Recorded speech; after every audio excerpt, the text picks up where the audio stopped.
Hello students, my name is Lalit Chauhan and I am chemistry faculty. Well, let me welcome you to the fascinating world of atoms and molecules. This chapter, atomic structure, is very important. It is rather, I'll say that it's the key to understand the mystery of chemistry. You must have come across many people saying that chemistry is a mysterious subject. I am not able to understand that chapter properly. So they are the people, most probably they have not understood and appreciated this chapter. This chapter is very important. Almost all the answers will have a deeper basics or deeper answers in this chapter. So understanding this chapter is very important. Now people ask me, sir, how many questions do come from atomic structure in NEET and other entrance examination? So the simple answer is that every year they ask you 1 or 2 questions. But this chapter goes beyond that. When I say it goes beyond that, I mean that if you understand this chapter, you will be able to appreciate the chapters like periodic table, chemical bonding, mechanisms in organic as well as inorganic chemistry, and many more things to come. So I like to appeal to you all that please try to understand this chapter. And once you understand this chapter, you will be very strong in chemistry. Now see, if I talk about the progress of science, no progress in science was possible without understanding atomic structure. See, by the end of 19th century, when classical physics, which was so good at answering the questions of macroscopic, the big world in which we live, what we see, it failed disastrously when the scientists began to probe the microscopic world, the world of atoms and molecules. So it was becoming clearer that the microscopic world of atoms and molecules is not following the laws and rules which the scientists have framed basically for macroscopic world. They say that necessity is the mother of all inventions. So to find the answers of all those questions pertaining to the microscopic world, scientists started looking in other direction. And that direction was looking into the atomic world. So let me take you to a small journey of this chapter. This chapter began in the early part of the 19th century when India was reeling under the British rule. Britishers were exploiting India and they were funding their own industrial economic growth. But the real powerhouse of their economic growth were the scientists. These scientists were the real man behind the progress. In the 19th century, in the beginning of that, humans for the very first time were able to make electricity on massive scale. Humphrey Davy, a British scientist loaded with the technology, was able to discover 6 different elements: sodium, potassium, magnesium, calcium, strontium, and barium. Now, discovering one element is a big achievement in life of any scientist. This man discovered 6 of them. So while discovering, he found that there was a relationship between the elements and the electricity. His student Michael Faraday further took the investigations and came to conclusions that amount of element liberated during electrolysis is directly proportional to the amount of electricity. When I say electricity, I mean charge. So it was becoming more clearer that there was a relationship between charge and the element. Since the elements are made up of atoms, and this electricity which is able to eke out the element must have to do something with the atom.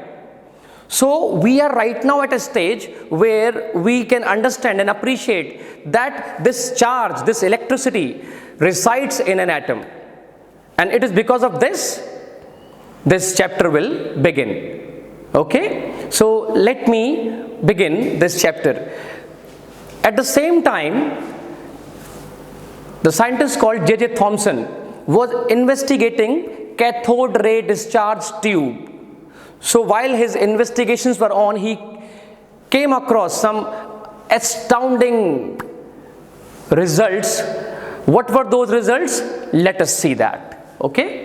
So students, this was the basic apparatus of cathode ray discharge tube, which was used by J.J. Thomson in his investigations of atoms. Now see, this contains a cathode ray tube. He took a battery, a very heavy battery of 1000 volt, connected it to 2 points. The negative terminal was connected to a metal plate, which he called as cathode, and positive was called anode. He filled some gas inside that, and he plugged in a vacuum pump to increase and decrease the pressure of the gas, and tried to investigate what will be the effects if I increase and decrease the pressure. He also took a fluorescent screen. Fluorescent screen is a screen which will give you a flash, a scintillation. Normally the fluorescent material is zinc sulfide. Now what happened? When he began his experiment with lot of gas, a high pressure gas, nothing happened. But as soon as he started decreasing the pressure, he found that this entire gas began to glow, and this glow was traveling from cathode to anode. So he came to conclusion that something must be traveling from cathode to anode. He further reduced the pressure to 10 to power of minus 2 atm category, and he found that all of a sudden the glow disappeared, and instead he found that there was a scintillation on the fluorescent screen. Scintillation means a spark kind of thing. I'll explain that in a second. And to make sure that only the desired things are going there, he made a hole in the anode. So he thought that some rays are coming and passing through the anode, and they're striking this screen. Now, what do you mean by fluorescence? Fluorescence is a property of certain chemicals. Whenever a charged body will strike there, they will give you a flash of light, which we call it scintillations. That actually means if you see a scintillation, some charged body must have struck over there. So he came to conclusion that some charged body is coming from cathode. He called this charged body as cathode ray because it was coming from cathode. He was not fully aware of what it is, but he called it cathode ray. Now he further tried to investigate the properties of this cathode ray. So he found that these cathode rays, they are traveling in straight line. How he will come to conclude that they travel in straight line? He did one thing. He put basically an object in the path of cathode ray, and he found that except that shape of the object, every other part of the screen was glowing. That means there was a sharp shadow of that object. Now the shadow is formed only if the light is traveling or something is traveling in the straight line. Otherwise you will find a diffused kind of shadow if something is moving in different directions. But if a sharp shadow is formed, it actually means that that source of light or whatever source is coming is traveling in a straight line. Otherwise you will not get a sharp shadow. Second point, he found that they are having a particle like nature. Now what do you mean by particle like nature? And it means that these particles should be having some mass. Only particles have mass. So how he came to conclude that? He put up a very light paddle wheel in the way of cathode ray, and he found that surprisingly the paddle wheel was rotating. Now this is only possible when an object which is having some momentum is striking and making it rotate. Now only particles are known to have momentum. Waves are not supposed to have momentum. Waves are considered as massless. Only particles are supposed to contain some mass. So only massive object could rotate the paddle wheel. So he came to conclusion that since a paddle wheel is moving, this ray coming is not having a wave-like characteristic, it is rather having particle-like characteristic. So two things are clear now, that they travel in a straight line and they are also having particle-like nature. Next point, he came to conclude that they produce fluorescence. Yes, they were producing fluorescence. Whenever a charged body will strike a fluorescent screen, it will show you scintillations. That means whatever is coming from cathode, this cathode ray, the content of cathode ray is made up of charged particles. And since it is coming from the negative electrode, it must be having negative charge, because only negative charge will flow from negative to positive plate. This anode is having positive charge, this cathode is having negative charge. So only negative charge particles will flow from negative terminal to positive terminal. That means whatever this cathode ray is made up of, that is something negative. Now, scientists are known to entertain wild thoughts. So when Thomson saw that something negative is striking the fluorescent screen, that something negative is flowing from cathode towards anode, is it possible, he thought, is it possible that something is traveling from anode towards cathode? To ascertain that, he made some perforations, some holes inside the cathode. And he put a similar fluorescent screen on the back side of the cathode. And he applied the voltage again. And he was surprised to see that there were some scintillations on the screen. Now, scintillations are only possible if some charged particle is striking. Now, this cathode cannot, emit positive parts or positive particles out there. That means these positive particles must be coming from anode. Must be coming from anode. So he called them anode rays or canal rays. Now, what is the source of these anode rays? He further conducted different experiments. He was initially in confused state whether these particles, positive particles, they are coming from anode, they are coming from cathode or from the gas. So he performed many experiments with different gases. And by doing some more careful experiments, he came to conclude that the properties of the anode rays differed whenever the gas particles differed or the gas was differing. Suppose if you are using nitrogen, the properties of anode rays were different. On using hydrogen, they were different. On using oxygen, again they were different. That means the origin of the anode rays didn't lie in cathode or anode. They were having origination in the gas particles or the individual gases. Now, when I say that, neutral gas particles cannot travel that side. If they have to travel, they should be positively charged. But we know that the gases are neutral in nature.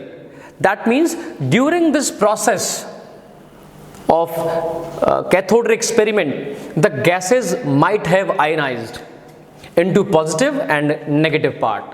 That's why this positive charge is flowing over there. So he came to conclusion that the cathode rays are able to ionize the gas through which they are passing. Is that clear? Also, he was able to conclude that they were deflecting in the presence of electric and magnetic field. Now, only thing which will be deflecting in the electric field and the magnetic field will be the particles which are charged. Charged particles will deflect in the electric and magnetic field. So what he did, he applied electric plates, and he applied negative charge and positive charge over there, and he found that the cathode ray actually deflected, and it deflected towards the positive terminal, basically positive plate. That actually ascertained, fixed that the cathode ray is negatively charged, because only negative particles will be attracted towards the positive part of the electric plate. And he applied the magnetic field as well. he applied magnetic field and he found that the particles again deflected. So by balancing the electric and magnetic field, he was able to ascertain that they are traveling in the straight line.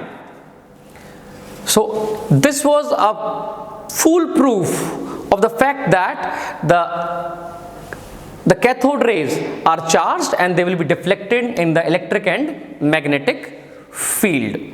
Let us further investigate what conclusion he came across with respect to anode rays. Okay, so Thomson was now certain that on placing magnetic field and electric field and passing cathode rays and anode rays through that, there was a deflection.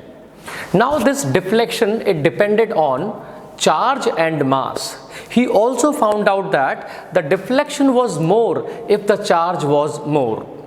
More the charge, more the deflection. Similarly, more the mass, lesser the deflection. It was difficult to deflect a massive object. This was clear from the common sense also. So he investigated further the properties of cathode rays and anode rays with respect to the charge upon mass ratio. He found that with respect to cathode rays, whichever gas he is using, whichever cathode and anode material he is using, the charge upon mass ratio which he calculated on the basis of deflection was coming constant, irrespective of the gas particles you are using in the experiment. He came to conclusion that this charge upon mass ratio of cathode rays, now since he was confirmed that cathode rays are made up of negative charge, so since this ratio is coming constant, that means this negative particle must be an elementary particle of all the gases present over there. Whether you take hydrogen, helium, nitrogen, whatever you take, this negative charge is always present. So he thought that this charge, this negative particle must be an elementary particle, which they termed later on electron. Now let us come to the anode rays. He performed the same experiment of deflection with different gases, and he found that the lighter gas, hydrogen, was deflecting the most. Then the helium gas, which was much heavier as compared to hydrogen, the deflection was less. So he was saying here, the more the massive the particle is, lesser will be the deflection.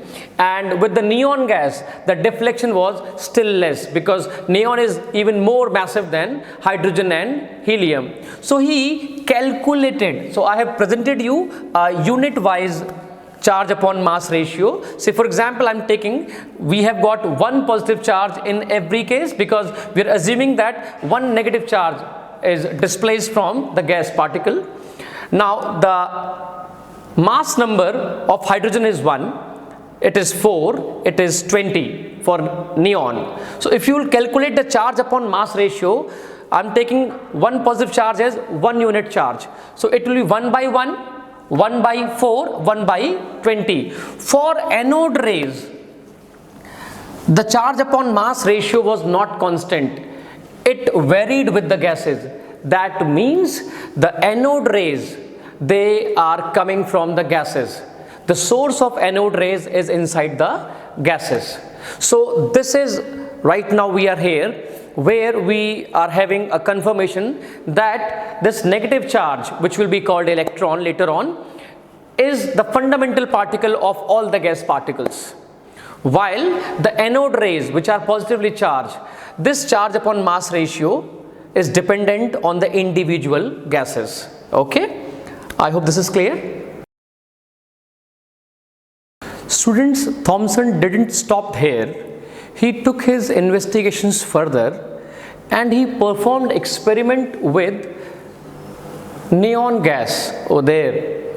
So he took this as an anode and cathode, and the gas was ionized. So now the positive part of the gas, the cationic part of the gas, will flow from anode to cathode, and he put the electric plates, this being positive, this being negative, and he found that he was expecting that he will be finding only one scintillation, one spot, but he found that there were rather 3 different spots.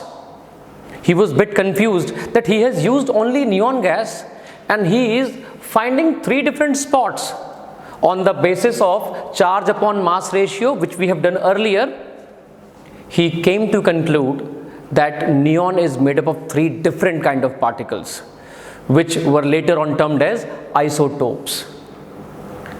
This lesser weight particle of neon, isotope of neon, is deflecting the most. The heaviest of them all, having the mass number of 22, is deflecting the least. So Thomson is also having a credit of discovering the isotopes. But still, while doing the experiments on charge upon mass ratio, he was having charge upon mass ratio, but he was not having the individual values of charge and mass of that electron. This task was supposed to be fulfilled by someone else, and the honor of finding the charge and mass of electron individually goes to Millikan.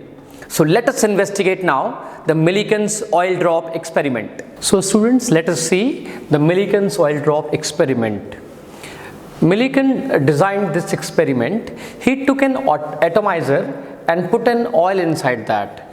This atomizer will make very small droplets, very small minute droplets of oil, and he put a slit over there so that one drop of oil can come at a time. He again had a slit and he had the plates having negative as well as positive charge. Here he put a source of X-ray. Now X-rays are very energetic particles. They can ionize the gas, and he put some gas also. So when the X-rays were focused over there, the gas particles would ionize into cations and the electron, that negative particle. This negative particle was captured by the small oil droplets, and there was a telescope to observe that. Now under the force of gravity, this oil droplet will go down, but since we are having negative plate downside and positive plate upside, there will be an electrical force or electrostatic force which will be pushing the oil droplet upside because it is now charged. It is negatively charged. Now we can manipulate the electric field in such a fashion that the downward force will be balanced by the upward force. I am trying to say that the gravitational force will be balanced by the electrical force. So when they both are equal, this droplet will be hanging in the air, which we can observe through telescope.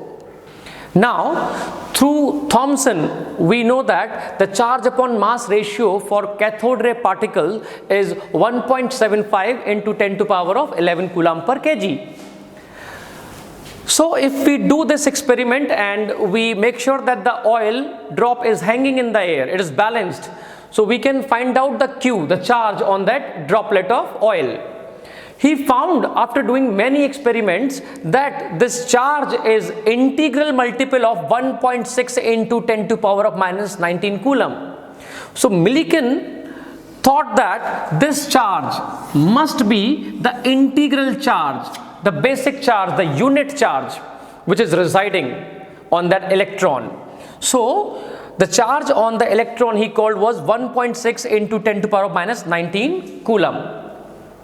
Now if you put the value of the charge in this equation, charge upon mass equal to 1.75 into 10 to power of 11 coulomb per kg, you will find the mass will be 9.1 10 to power minus 31 kg. So for the very first time, humankind came to know that the charge on the electron is 1.6 into 10 to power minus 19 coulomb, and the mass of electron is 9.1 10 to power minus 31 kg. Now this finding, this discovery opened the floodgates of further investigations. So let us investigate them as well. So we'll begin the further investigation with the Thomson's model.